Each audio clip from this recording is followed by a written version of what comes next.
Assalamualaikum warahmatullahi wabarakatuh. Gua Azhari Nasution. Di part ini kita akan menjawab beberapa pertanyaan yang menjadi unek-unek banyak orang. Seperti biasa kita akan jawab bersama gua Abrar.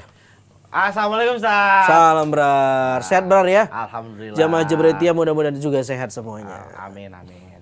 Gimana, Langsung Brar? saya pertanyaan Ustaz. Pertanyaan Brar. Ini jadi ini nih perdebatan Waduh. di bukan jamaah Jabretiyah ini karyawan. Iya. Karyawan. Di belakang layar. Di belakang layar. Udah saya kasih tahu pada kagak paham. Apa aja kasusnya Brar? Satu. Pertama, misal Ustaz, kalau habis wudhu bersentuhan sama istri. Nah, itu batal nggak Ustaz? Wudhu bersentuhan sama istri batal.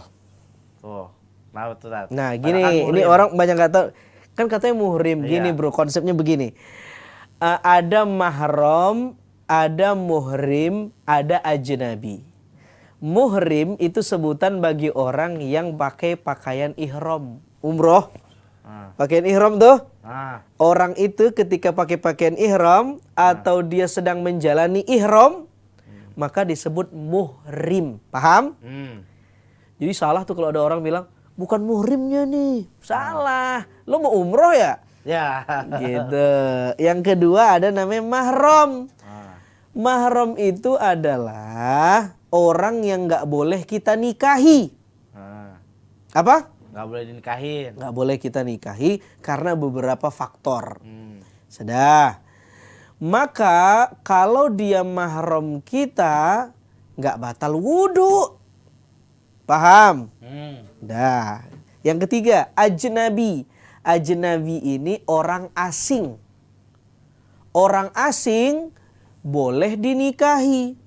Karena dia boleh dinikahi, dia disebut orang asing. Karena dia orang asing, maka kalau bersentuhan sama dia batal. Sekarang, posisi istri lo adanya di mana?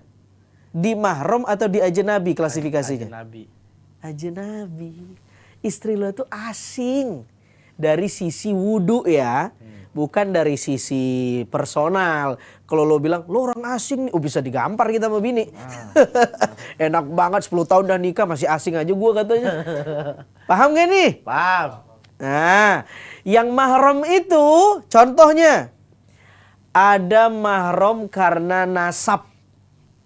Turunan. Siapa tuh? Ibu kita, Kakak. bibi kita, kakak kita, adik perempuan kita, nenek kita. Itu nasab semua.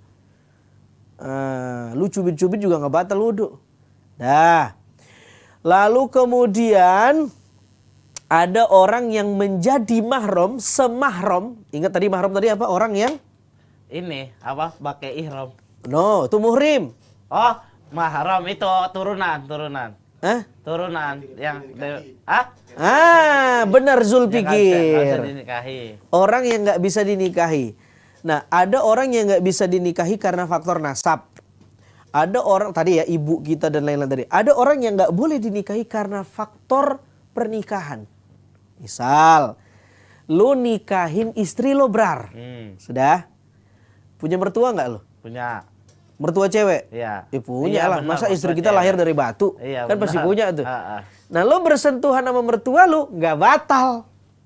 Paham? Iya. Tapi sama istri lo batal. Loh, kok bisa? Istri lo ajnabi, orang asing. Dia boleh dinikahin kan? Boleh. Buktinya lo udah nikah. Iya. Tapi sama mertua lo boleh nikah nggak? Nggak boleh lah. Gak boleh. Iya. Masa lo dapat pabrik sama produknya? Iya. Gak boleh. Dia menjadi terlarang dinikahi karena apa? Karena lo sudah nikah sama anaknya. Maka ketika lo salaman sama mertua lo, gak batal wudhu. Sama hukumnya sama lo salaman sama ibu lo kandung. Iya. Paham gak Brar? Paham. Begitu. Nah, kan ya kalau di sini kan suka gitu Ustaz. Misalnya istri meninggal. Istri? Istri meninggal misalnya.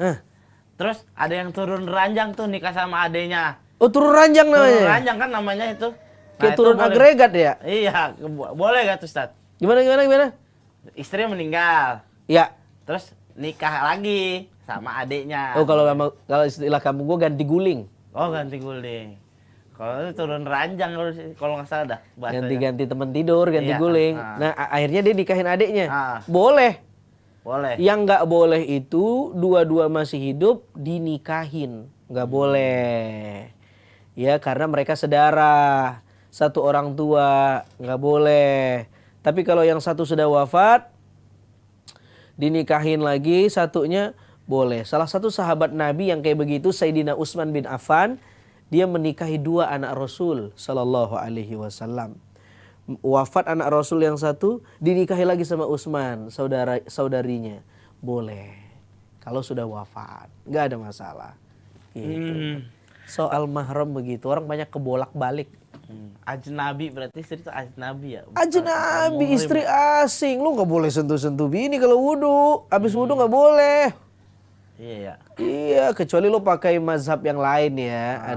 Ada mazhab Hanafi atau mazhab Maliki. Itu pun tidak batal wudhu menyentuh istri menurut pendapat yang itu bukan karena istri kita bukan ajnabi, bukan. Lebih karena mazhab-mazhab itu berpendapat yang membatalkan wudhu itu kalau lo menyentuhnya dengan syahwat. Ya. Kalau lo nggak menyentuh dengan syahwat nggak batal. Atau Imam Hanafi, lo batal wudhu kalau lo berjima. Kalau nggak berjima nggak batal. Lebih ngeri lagi tuh. Nah kita kan pakai Imam Syafi'i yang agak ketat, yang ketat sekali, bagus banget, ihtiyat, hati-hati. Lo syahwat nggak syahwat ketika lo bersentuhan batal. Tidak batal bersentuhan dengan bini dengan 3 catatan. 1, yang lo pegang rambutnya. Yang kedua, yang lo pegang giginya. Yang ketiga, lo memegangnya dengan hail, pembatas. Ada Kain. maka boleh. Kalau giginya batal nggak? Nggak batal. Rambutnya nggak batal. Megang gigi emang gimana sih? Iya, contoh lo kangen banget, baru pulang kangen megang gigi.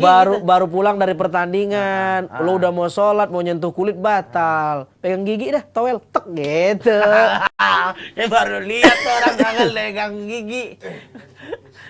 Paham, Brar? Paham, Ustaz. Tapi Jul Pikir paham nggak? Alhamdulillah. Jul Pikir juga Anis tanya lagi, Ustaz. Jul Pikir banyak fatwa nih. Wow. Ada fatwa lagi nggak dari Jul Pikir? Banyakan mikir dia. Iya, apa tadi yang wudu, soal wudu? Nah, kata dia, Ustaz, minum yang berasa tuh katanya batal. Makan tuh batal. Bener nggak, Ustaz? Nah, lo hati-hati lo kalau kedengaran pemain bola nih. Dia mau tanding nih, gue mau sholat abis tanding nih. Waktu sholat terbatas, gue nggak boleh minum kopi nih. Minum kopi berasa, ntar batal wudu lagi. Makan dan minum tuh gak batalin wudhu. Yang batalin wudhu tuh keluar buang air kecil, buang air besar, kentut.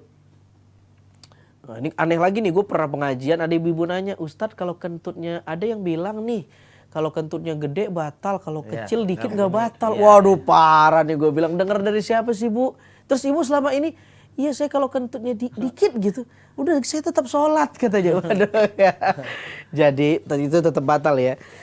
Lu nggak batal makan dan minum, Brar. Mau berasa dan nggak berasa. Tetapi berpotensi membatalkan sholat. Kalau lu punya sililitan, apa namanya? Nyelip di gigi ya? Nyelip di gigi.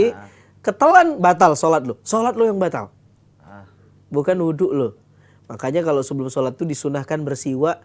Biar menghilangkan sisa-sisa makanan kita. Kumur-kumur dulu. Kumur-kumur. Karena kalau ketelan jadi batal sholat kita.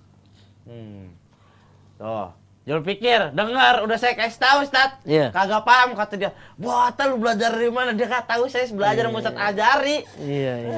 Batal Jul Pikir. Aduh. Jul Fatwa nih jadinya. Iya dah.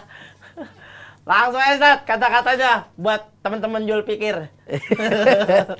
Kata-kata hari ini, beribadah itu harus dengan ilmu. Tanpa ilmu, a'maluhu mardudatun la tuqbalu. Maka amal kita akan ditolak.